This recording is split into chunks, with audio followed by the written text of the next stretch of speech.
Hello? Hello, hello. Thank you all for coming. So, today I'm going to talk about career prep because the UF Career Fair is coming up next week, or actually 2 weeks from now. So, it's important to be prepared. Career preparation is really annoying because there's a lot of different things you have to do in order to be ready, but it's important and you should do it because you've already spent so much time preparing yourself as an individual and developing skills. You would be selling yourself short if you didn't also work on this end of things. So I was talking to a recruiter yesterday and I was asking them, what do you see when you hire someone? And they said, recruiters want to see passion. They want people to be passionate about what they're doing. Because when you're passionate, you self study, you do more, you create a happy community for all of your coworkers. So, what we need to do when we're making our resume and preparing for interviews is one, we need to show that we're competent, that we actually know what we're talking about. Two, we need to show passion, that we really love cybersecurity and what we're doing. And also, we just want to stand out. And being passionate about something unique helps with that. So, first thing everyone talks about is the resumes. There's a lot of different details for a resume. Here is an example. This is my resume, or one of my old ones. And as you can see, they follow a very specific format. You guys want to keep it to one page. If you start doing academia and you're like a PhD student, then it becomes like 2, 3, 5 pages. But for you guys, keep it to one page. Recruiters don't want to look at it any more than that. Your main goal is you want to keep it short and impactful. Each bullet point you see should be one line. If it's more than one line, people aren't going to want to read it. And another thing is recruiters tend to read near the start of each line. So you want to start off with really impactful words. As for what we write about, Google recommends this XYZ format. Instead of just saying, oh yeah, I did the thing, you want to clarify what you did and quantify its impact. I did something which resulted in like 20% increase in attendance by whatever you did. So when you make your bullet points, you want to have those details ready. As for the template, you can see I have a very specific template here. I'll post it in the Discord. It's one that our previous president, Adam, used, a lot of our members use. It's been pretty effective. The reason you want to use a template, at least when submitting a resume online, is because recruiters use ATS filters to check your resume before it even sees a real person. So because of that, it's going to check for certain keywords, certain formats. It's going to parse your resume. So if you do some custom fancy formatting, you run the risk that the ATS filter just isn't going to read anything, and your resume is never going to see a real person. When you're in person, it's a bit different. You can customize if you want to stand out a bit. You can add colors if you want, change up the formatting, but when submitting online, try to keep it standard to something like this. And another thing is you want to tailor your resume for each application.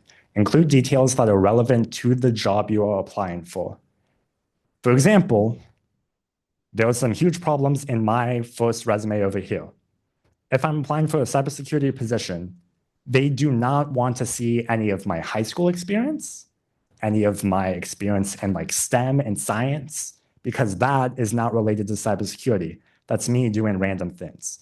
Sometimes if you don't have experience relevant to the thing you're applying for, you could put additional things, but you need to show that the skills you obtain from there are transferable. And yeah, lastly, put most recent at top and update constantly. So you always want your newest events at the very top of your resume. And as you start doing more things in your life, you always want to document it and add like sections to your resume. So what I have going on is everything I've done, I have like a section in my resume for it, like a bullet point. And when I'm applying for a job, I would comment out the things that aren't relevant and only keep the things that are relevant. That makes the process easier as a whole. Any questions so far? Okay, cool. Now let's move on to the sections. So there are different sections in your resume. One is the summary. This is a hot take. As you can see here, I don't have a summary in my resume. What the summary is it's a short exposition at the beginning, like 2 to 3 sentences, that basically it's your way of personalizing the resume and adding that sort of unique touch. It's a short description of who you are. Like if you were to write an about me, that's what your summary is.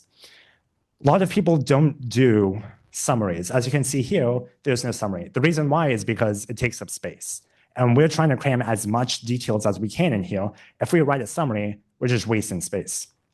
However, some recruiters really love that personal touch there, and having a summary benefits it a lot. So it's a decision up to you whether you want to include it or not. But definitely try to keep it short, like 2 to 3 sentences. One section you want to have is education. Since you guys are students, your education is what's primarily important. Include your university education, GPA, stuff like that, and relevant coursework is the main thing that's important. For you guys, that would be, since you're applying for a cybersecurity role, any cybersecurity classes you took, or any CS classes in general that you took. You can see I have like DSA on here and digital logic. Those things are tangentially relevant to a job in tech. So that is the education section. Then you can have an experiences section. Typically, experiences are work experience. For example, jobs, if you have jobs, or internships, if you have internships. If you don't have either of those, that's kind of rough. So what do you do instead? You can put involvement, your involvement in clubs, any sort of leadership roles or organizations that you're a part of. And that shows the similar skills. For example, if you have a leadership role in UF-CIT, or you contributed to the team as like a captain of some sort, that functions similarly to work experience because you're doing cybersecurity work and you're showing you have these soft skills of leadership and you produced tangible results.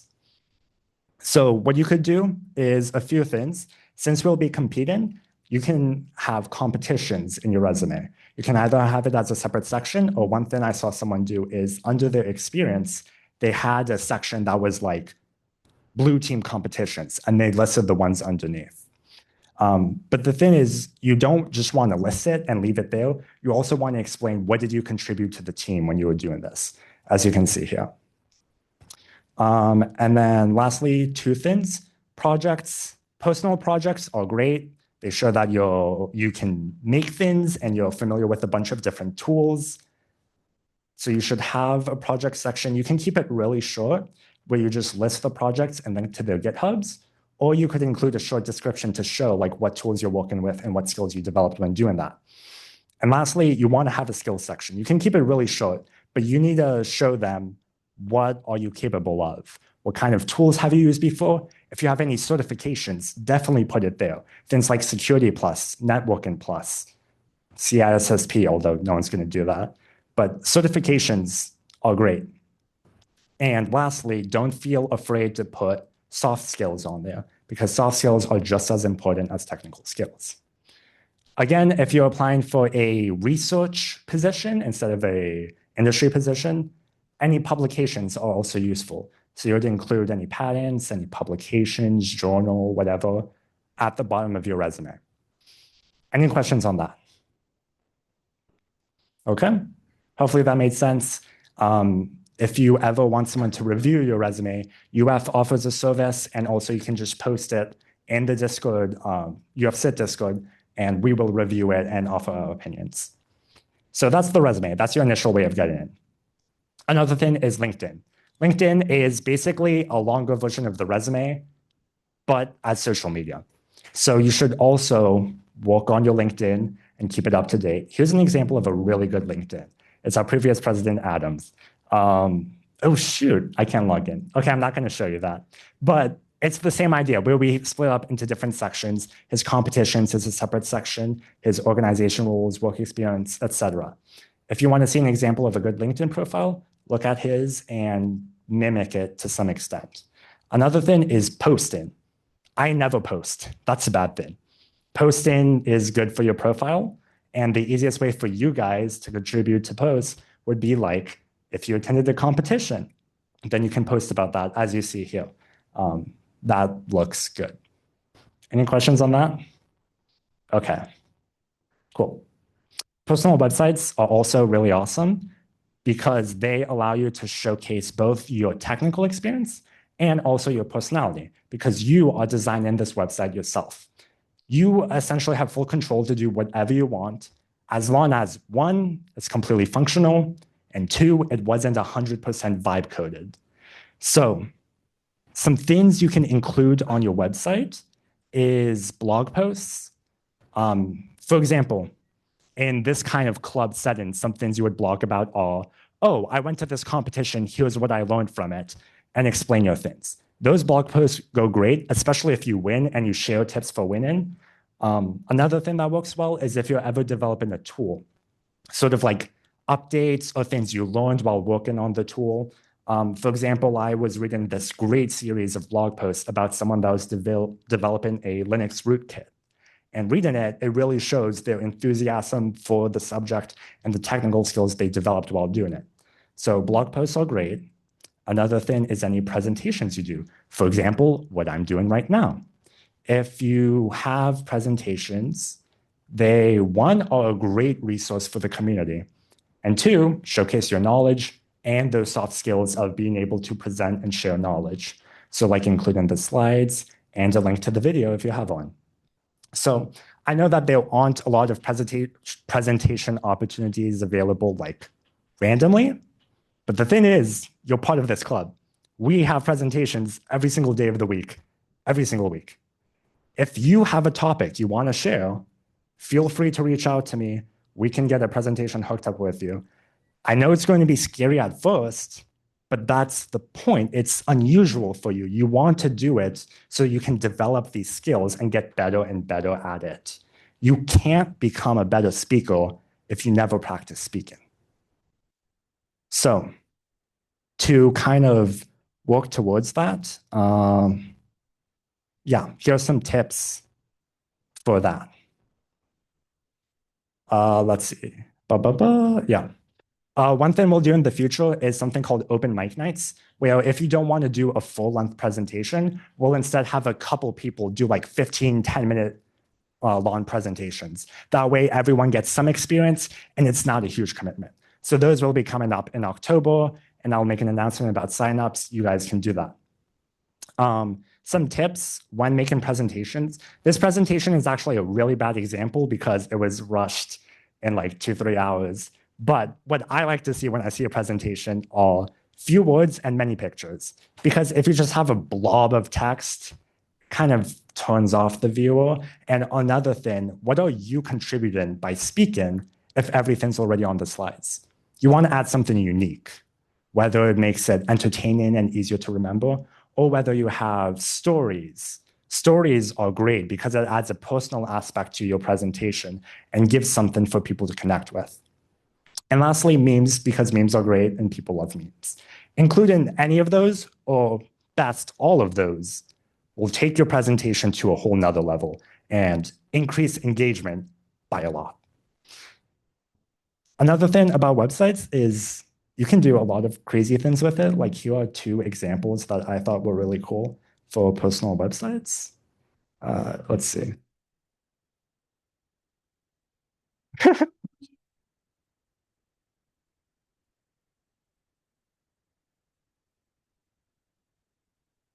Like, isn't that crazy that he did that in HTML and JavaScript? And here's another one where someone made a full-on video game as their personal website where you drive through their resume. So the point of this is that you can be very creative with your resume and do whatever is unique to you. There are no limitations as long as it works. Yeah, and so I'll stop that. Feel free to look at those examples later and enjoy. And last thing is resources for working on your skills and improving them. First of all, we have resources in the Discord. There is a careers channel that you can see there where you can post a few things. If you post your resume, you can ask for resume reviews, and the people of the club, both people currently in the club and people who have graduated and are currently employed, will review your resume and give you feedback on how to improve it. Another thing is the job postings channel, which Lucas just did a great job of finding a bunch of open positions right now and listing them all there. So there's a lot. There is some big companies there, like there's Microsoft positions I saw open, some from Mandiant and Google. Go through those, apply to those. The more you apply to, the better your chances will be. The previous president, Adam, was talking about how he would apply to 300 different applications in a given year and hear back from like 5 to 10 of them. The more you apply to, the better chances you have. And by having a resume template and everything like set up, you can get through this process quickly. But like I said, remember, tailor your application to the job you're applying for. Don't just make it generic. Make sure it's the relevant skills. Okay. And lastly, if you need any one-on-one mentorships, whether it's for career tips or for technical education, like you really want to learn a skill in more depth, feel free to message me. I can connect you to whoever is best for mentoring you.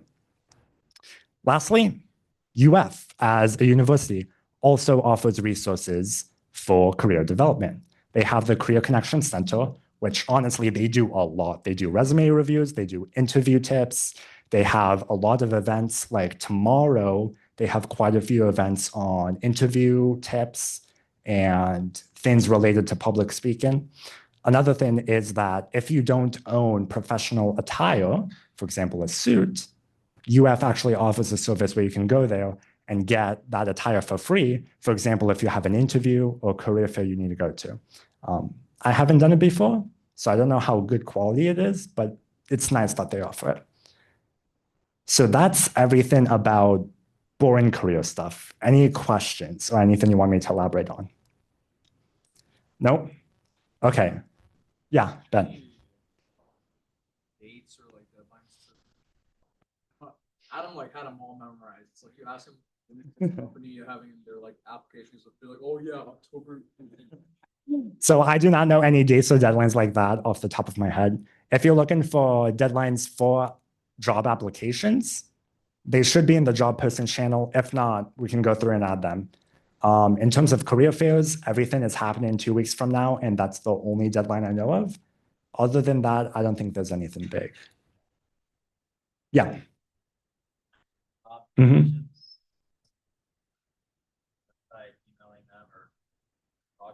Okay, so the best way for applying to a job application depends what kind of format you're going for.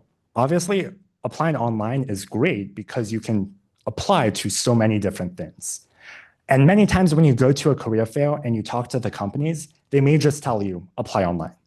So I think applying online is always a great choice, but that doesn't mean that you shouldn't also pursue other methods, like talking to the people at career fairs, because if you have a personal connection to the company, that improves your chances of getting hired.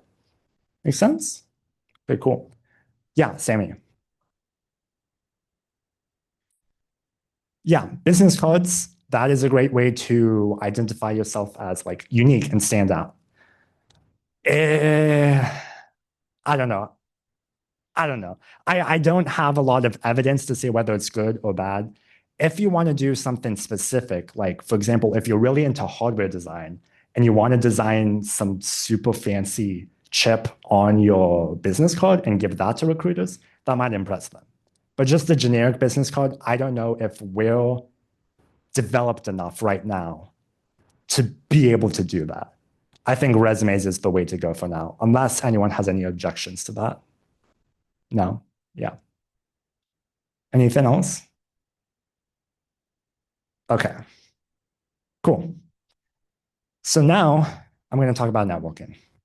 And you may be thinking, why do we care about networking? We are CS people. We don't talk to people. We don't touch grass. We like computers and technical stuff.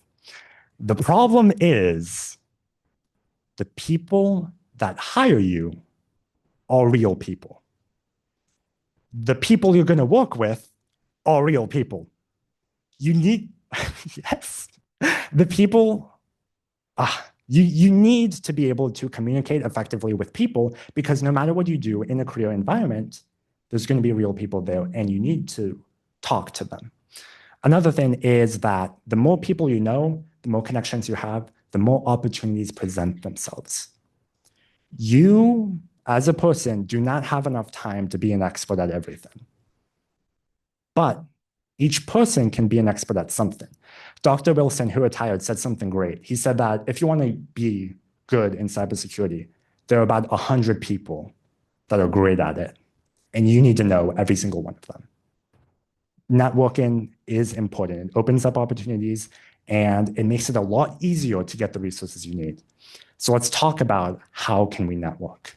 And for this section, I'm going to present a bunch of different books I like and resources, and basically give a quick overview of how it works. It's going to be pretty long, so I'm going to go ahead and speed run it, okay? And also I have links if you want to read it yourselves. So first up is this book, Influence. It is old, like pre-2000, and it is about how people are simple-minded. There are certain techniques, like ingrained into our biology, that we can exploit to persuade people into certain things. And they bring up 7 points. I'll go through each of them. First one is weapons of influence. There's the idea of fixed action patterns, where when we associate two things together, we end up developing this tendency where, because one thing always happens after another, we instinctively assume that when the first event happens, the second one will follow. For example, good things are typically expensive. So what some stores do is they arbitrarily raise their prices to give you the false assumption that it's better quality, because you have that tendency to assume more expensive is good. The book actually had an example where there's a jewelry store. They were trying to sell their jewelry. It wasn't selling. They did like half off discount, still wasn't selling. So they said, screw it, I'm going to make it twice as expensive. And then they started selling a bunch because people saw the price was higher, it must be better quality. And that's why also when like Black Friday happens and they jack up the prices and then say 50% discount, even though it's technically the original price, people tend to buy more because they have that false assumption it's better. Another thing is contrasting. If you first give someone something bad and then follow up with something good, that good thing looks a lot better. Yeah, we don't have time for examples, so I'll just keep going. Reciprocation.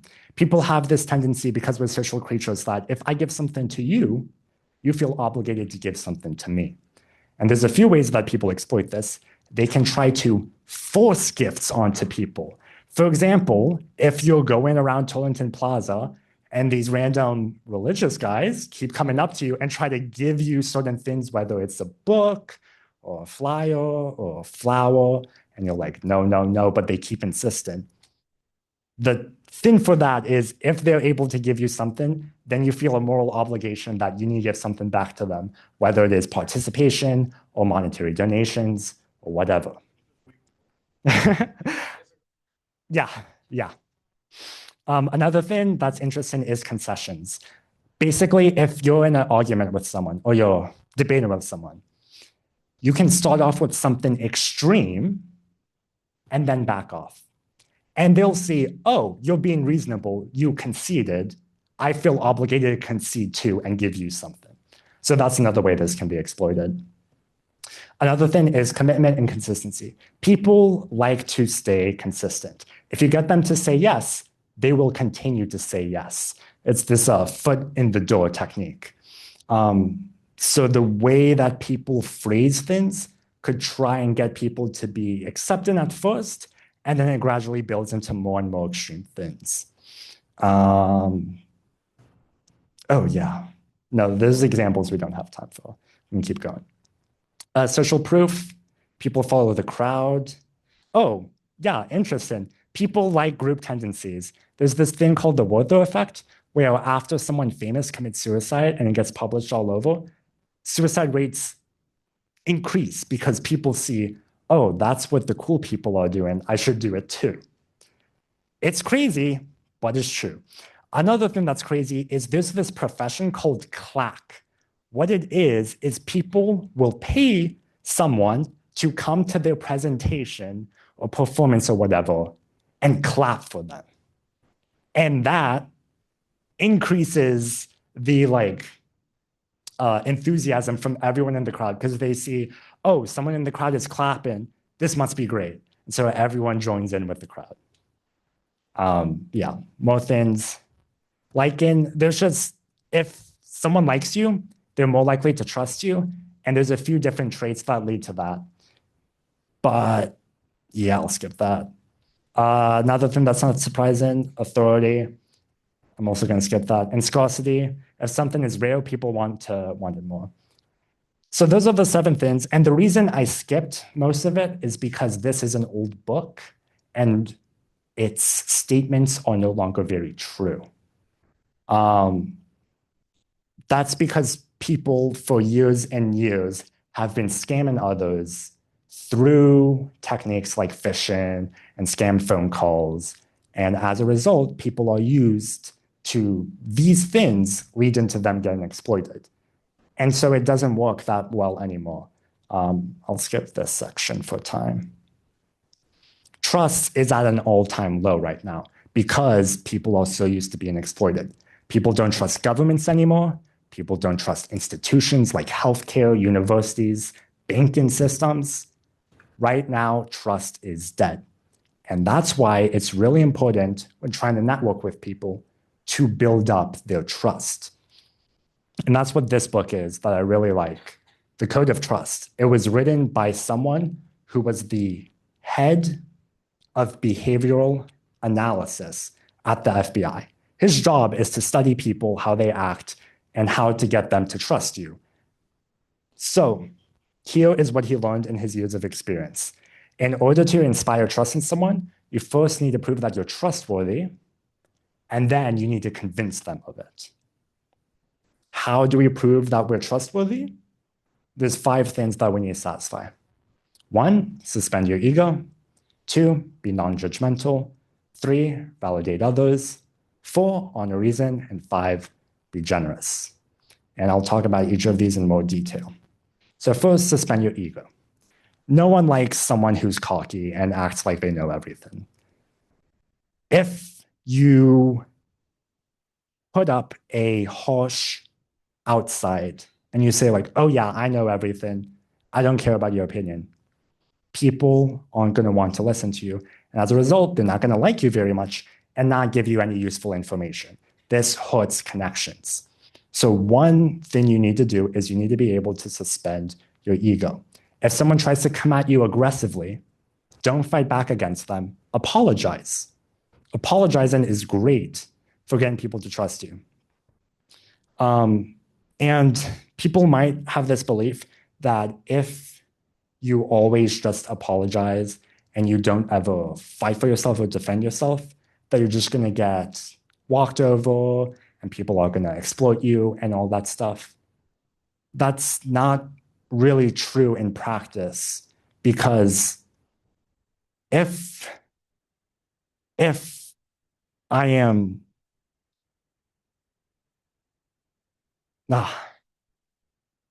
sorry.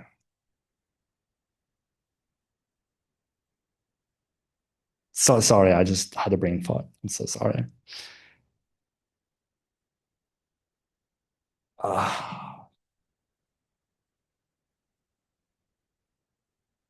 sorry. I've been sleeping for like 4 hours every day for the past week. Uh, yeah, I'll take a break. Trying to get us to trust you more.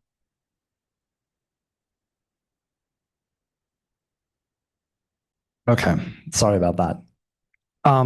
The thing is that I feel like this guy who wrote this book did a really great job of explaining how to trust people. Because one, the book includes a ton of examples of his personal experience with that.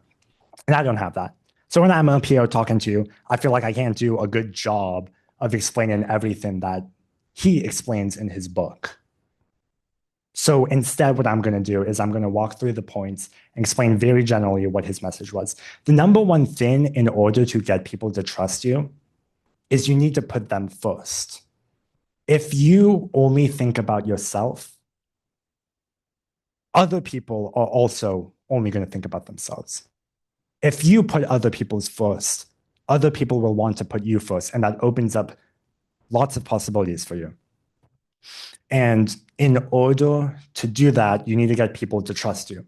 And so, like these points here: one, don't be egotistical; two, don't be judgmental. And when I read this, it was really interesting because when I say judgmental, I usually think no criticism.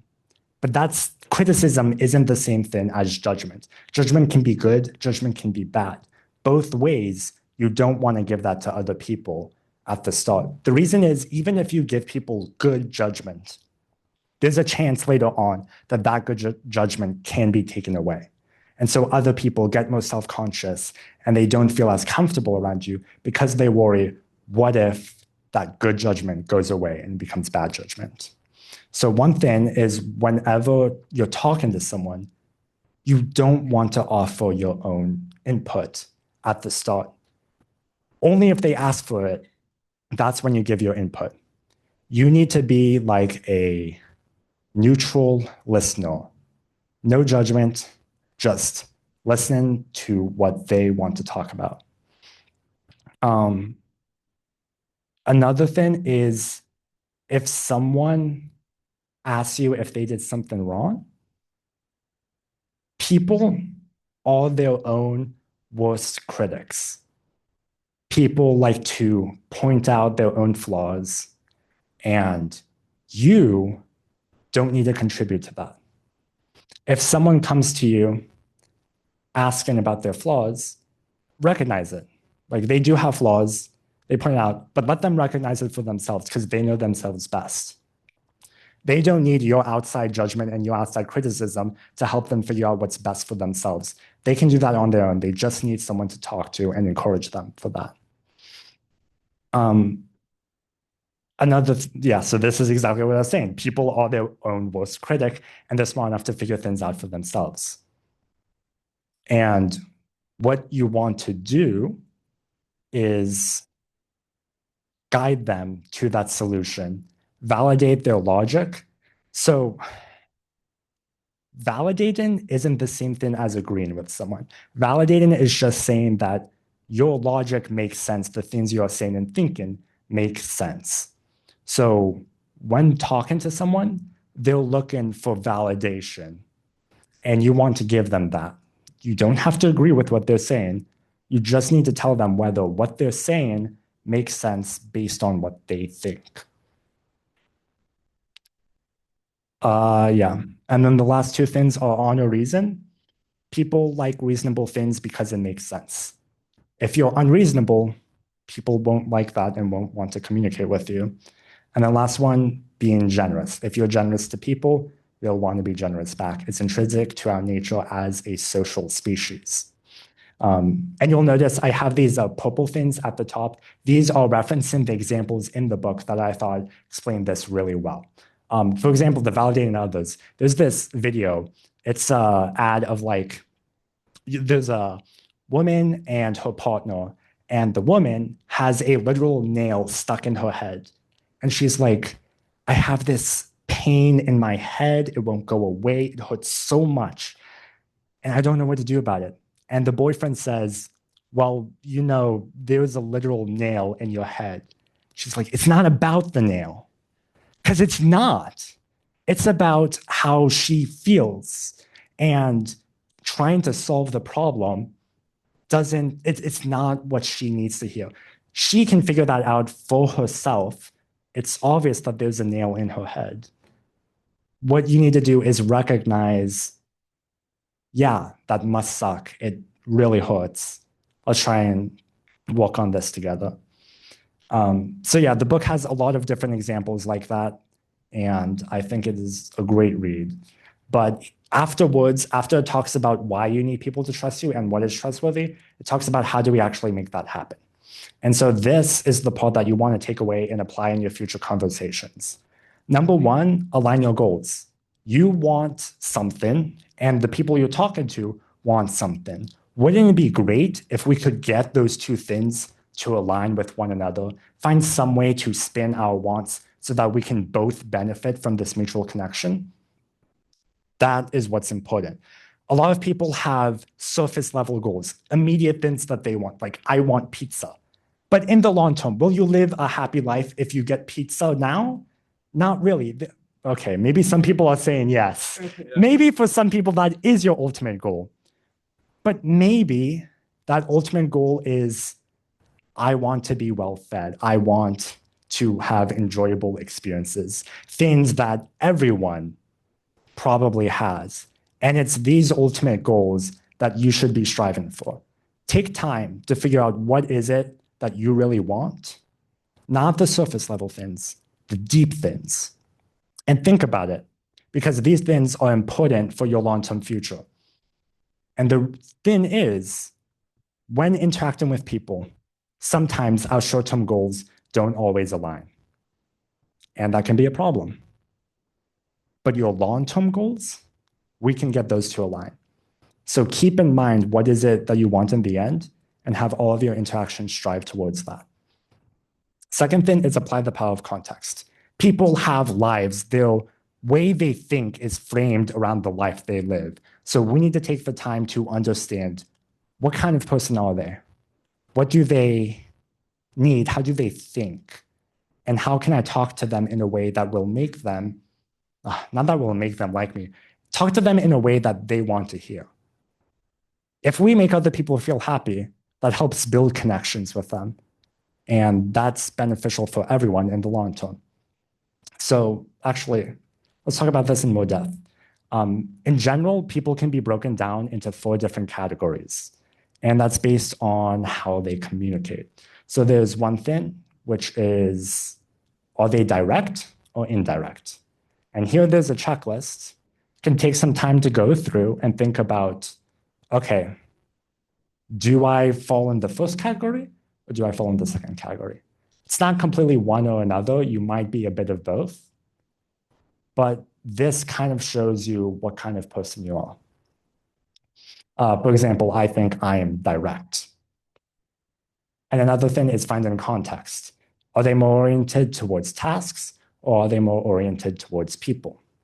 And again, go through the checklist, figure out which category you fall into. A cool trick is when there's like a subtle difference of where task-oriented people versus people-oriented people feel comfortable. Task-oriented people like tasks. They like doing things. I like doing things. And because of that, when you talk to them like, hey, how are you doing? There's a difference between saying, how are you doing? And what are you doing? What are you doing is a task. Task-oriented people like talking about what they are doing.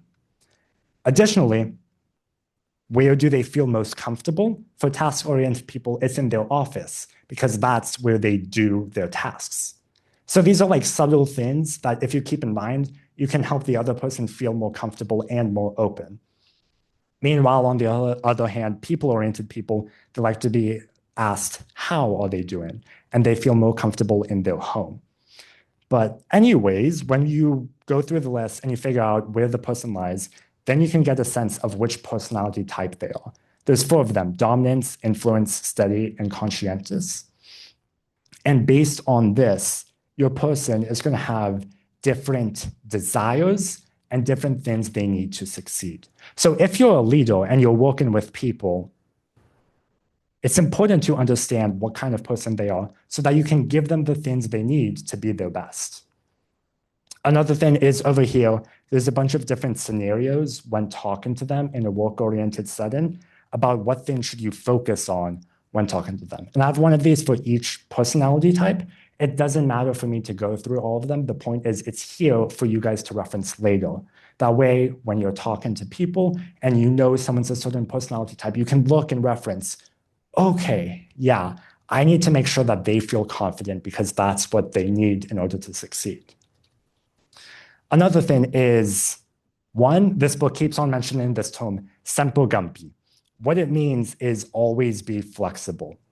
People are fluid, their emotions change all the time. If I meet you today versus I meet you a week from now, your life could be completely different. You could be going through a crisis. I don't know. It's always important when meeting someone to not assume things about them. Because when you ASSUME, you make an ass out of you and me. Don't assume things about people. Take the effort to figure out where they are and how you can best talk to them. Another thing, don't act like you know who someone is. If they have their own context, their own life that they live, and that's how they understand it, you can go in and say, nah, you're not a conscientious personality type, you're a dominant personality type. And because of that, you don't need what you say you need this thing instead. People know what they're talking about. They're not stupid, okay? Make sure that you listen to what they say. And so, yeah. Step 3, craft your encounter. This part was really interesting to me because it's not a magic thing where you can just walk up to anyone in a crowd and be like, start up a conversation and hit it off amazingly. If you want good chances to succeed, you need to be careful when planning. This means understanding, do your research beforehand on what kind of person this is. You can do this by either talking to their like connections, like family, relatives, friends, figuring out what things they like, maybe through social media posts or do OSINT on them. The idea is if you have a good idea of what someone is like, you can better figure out how you need to talk to them to give you the best chances of success. So some things you need to do is when crafting your encounter, you're preparing for that first initial thing you do when you see them. Because you can't plan an entire conversation. The book uses this idea of after the first shot is fired, the fog of war goes up. This is this idea about when we first take action, everything else, we don't know what's going to happen. Anything could happen. You don't know what the other person's going to say. So because of this, we need to be careful. We need to make sure that our first shot is a good one. We have a great first impression. And then after that, we be flexible with them. We match what they need. We're listening to them and basically go in with the flow when talking to them. So first, for that first shot to give you the best chances of success, first establish a time limit because people, their time is important. You want to respect that. If they think at the start that you are respecting their time, they'll be more open to talk with you. If they don't have time, they'll make it very obvious. For example, checking their watch, fidgeting around, getting up to leave. It's very clear when they want to go. But if they do like talking to you, then the time limit doesn't matter. They'll keep extending it or finding ways to talk with you in the future. So it's just good to say something off the start, like, I know you're very busy, so this won't take much time, but blah, blah, blah, blah, blah. Because it gives them that reassurance that you're respecting their time. Another thing is asking for assistance. Like I brought up earlier, if you give something to someone, they want to give something back. This is basically the same idea. The principles are true, but here it's different. We're not trying to exploit them. We generally want to help them because they live a better life as a result, and they'll want to help us live a better life. So everyone is benefited from the interaction. And another thing when talking, it's not about you, it's about them. Focus on how they feel, focus on what they want to talk about. Don't make the conversation all about you because then they feel unappreciated and they maybe don't want to talk to you that much in the future. There is a bunch of other steps that I will skip for the sake of time because I don't want to take up your time. Here, there's this section here about like people of different time ages. If you were born in a different period, you have different experiences in life. And as a result, different values, different things you're good at.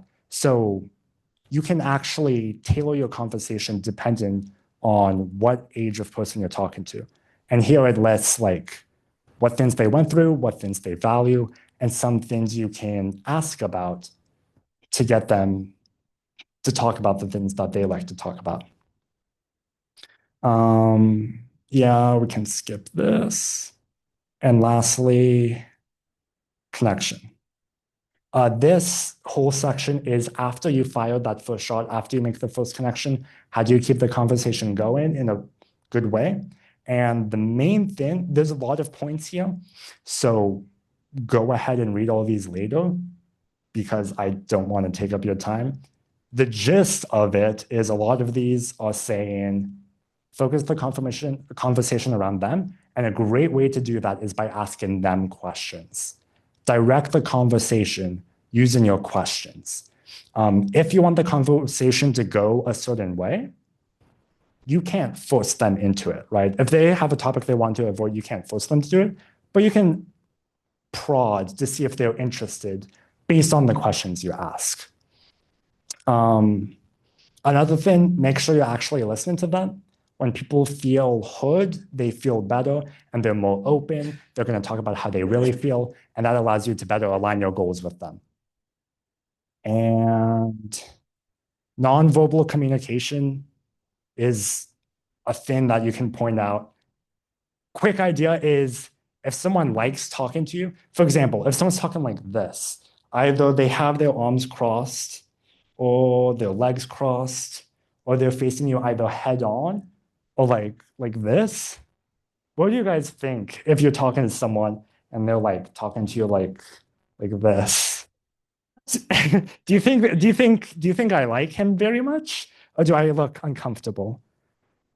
I look uncomfortable. When people feel uncomfortable, they close themselves off physically, as you can see here.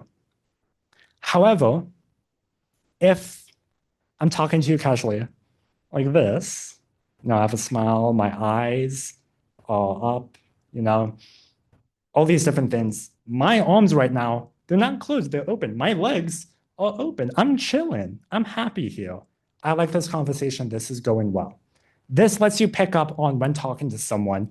Did you say something that upset them? Is this conversation going in the direction they don't like? Because if I'm talking to you like this, and then all of a sudden I go like this, you probably said something not good. Let's figure out what went wrong there. So you can go a long time talking about nonverbal communication.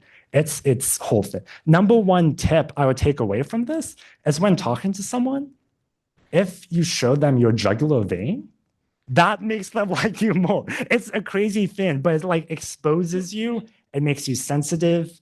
And also it's that idea of you're more open. People feel more comfortable around you. So yeah, anyways, that's that. Um, and here are a bunch of different activities you guys can try in order to develop these skills. If you have time, try it. I know what I said right now, it's rushed. I don't have the examples. It may not be as convincing.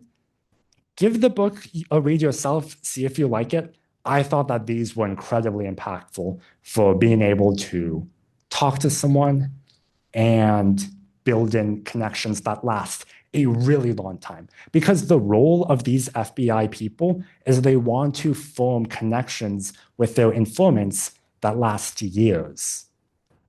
Because they spent so much time and effort setting up that connection.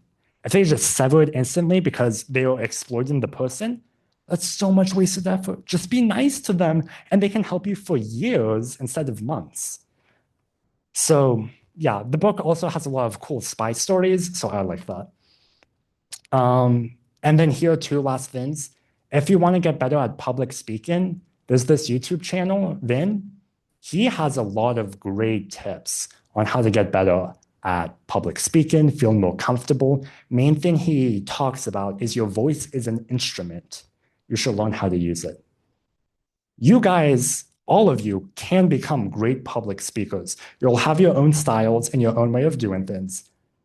But it's important to be able to talk to people and use it, making the most of the voice that you are given. And so yeah, this link right here is a hour-long video of just his most important tips, one after another. So really give it a watch, see if you like it. If it's useful, try incorporating it into your daily conversations or in your presentations that you might be doing in the future. And one last thing is change is hard, really hard. So this is a book that a lot of people recommend. I haven't read it yet, but if you want help on changing your habits, give this a read. So that is the end of my yapping. Took about an hour.